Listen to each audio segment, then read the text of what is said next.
Hi friends, இந்த வீடியோவில் நம்ம என்ன பார்க்க போகிறோம் அப்படின்னா கிர்னி பழ ஜூஸ் எப்படி போடலாம் அப்படிங்கிறத பார்க்க போகிறோம். ஃபஸ்ட்டு கிர்னி பழத்தை தோல் சீவி எடுத்துக்கிட்டு ஒரு கத்தியை வச்சு இந்த கிர்னி பழத்தை சின்ன சின்ன தட்டுக்களாக கட் பண்ணி ஒரு சின்ன மிக்ஸி ஜார் தான் எடுத்துக்கிட்டுறேன். சின்ன மிக்ஸி ஜாரில் அந்த கிர்னி பழ துண்டுகளை நான் போட்டுக்கிறேன்.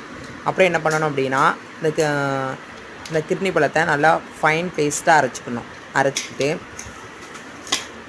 அப்புறம் இந்த அரைச்ச அந்த கிர்னி பழ பேஸ்ட்லேயே கொஞ்சம் சுகர், அப்புறம் தேவையான அளவு பால், இந்த ரெண்டையும் சேர்த்து அரைச்சி ஒரு பிளேட்டில் ட்ரான்ஸ்ஃபர் பண்ணிங்க அப்படின்னா சுவையான கிர்னி பழ ஜூஸ் ரெடி. நீங்களும் இதை உங்கள் வீட்டில் ட்ரை பண்ணி பாருங்கள்.